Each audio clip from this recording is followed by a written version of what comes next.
So I'm back at it again with my cheap eBay hardware, this time in the graphics card department. Last time we looked at the cheapest motherboard on eBay and we actually got a successfully working board out of our £3 investment. But this time we're going to be seeing if the same can be said for the cheapest graphics card I could find. So what did I actually get for the £2.99 that I paid? Well, this is the Geforce 7300 LE, a graphics card released by Nvidia back in 2006. The whole premise behind this card was to be aimed at a lower end audience, or those who just needed a little bit of video playback performance. Releasing under the Curie architecture on the 90nm process size, the 7300 LE sports 64MB of DDR2 VRAM. But a weird gimmick that the 7300 series takes advantage of is what Nvidia names its Turbo Cache technology, first introduced with the GeForce 6 series.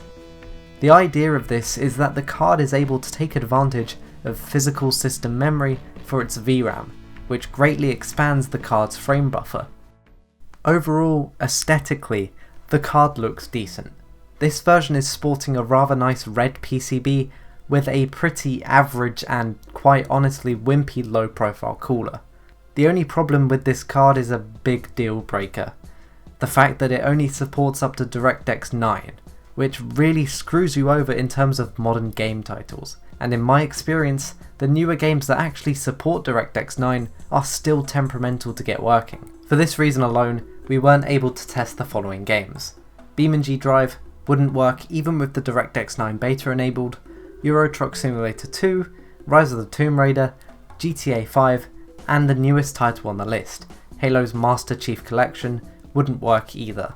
But we have still got a good roster of DX9 titles that were able to get tested on this card, which is what we're going to jump into now. So, our usual test config, an i7-2600K with 20GB of DDR3 memory is what's going to be backing the 7300 LE to make sure we can get as much performance as we can out of it. So, without further ado, let's get straight into the benchmarks. Starting off with CSGO, due to some recent changes to the game's anti-cheat system, we're only actually able to test using the FPS benchmark. But besides that, we pulled off an average FPS of 11 with 1% lows of 3 and 0.1% lows of 2, all running at 640 by 480 lowest settings with any sort of anti-aliasing turned off. While this game is 6 years newer than the card, it was still disappointing to see it run so terribly, as we've seen recently some other budget cards that are still able to run this game fine. Oh, and not to mention that if you tabbed out at any point during the game, the whole system would lock up and blue screen. Next up is the Counter-Strike Source benchmark. Running at 720p medium settings, we pulled off an average FPS of 19 with 1% lows of 10 and 0.1% lows of 5. Not a very enjoyable experience for a game that released 2 years before the card. But I'm pretty sure that with a few tweaks to the settings, you might be able to get it a bit more playable. Here we have Tomb Raider, a 2013 release that ran at 800 by 600 lowest settings and pulled off an average of 4 FPS, with 1% and 0.1% lows of 2. Obvious to see that this game was a little too demanding for the poor 7300 LE. Next we have Gary's mod, which I'm actually pretty impressed with for how low end the GPU is.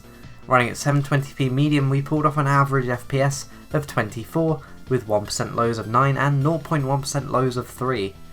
Overall, I'm rather happy with how well it coped in this instance.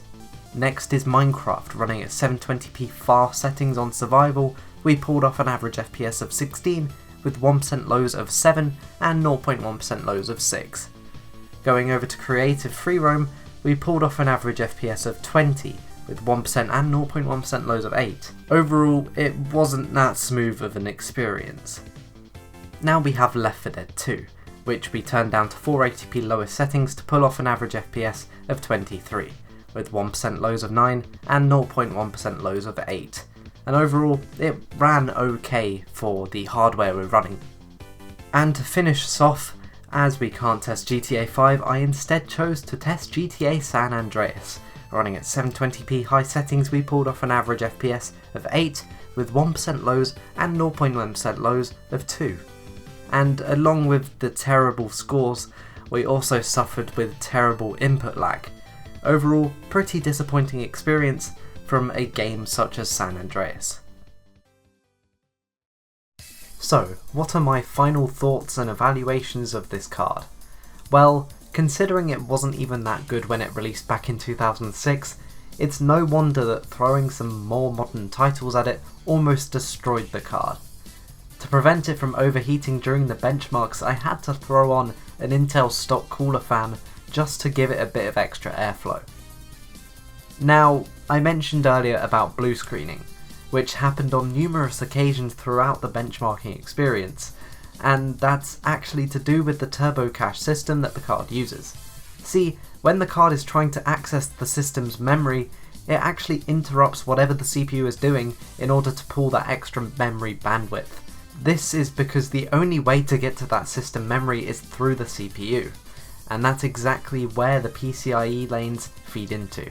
Either way, I'm glad we don't see this technology in newer GPUs. So, do I think my £3 investment was worth it? Not at all. In fact, this card caused me immense amounts of anger just trying to launch games on it. Not to mention, this is the second 7300 LE I've ever owned, and the previous one I actually got for even cheaper, in fact half the price. And it was actually the card I used 2 years ago in my £5 PC build challenge, which caused me to lose the competition due to its terrible performance. Thank you all very much for watching. Unfortunately, we didn't come out of this one with a good value product, but I hope you enjoyed it anyway. Don't forget to like and subscribe, and I'll see you guys in the next one.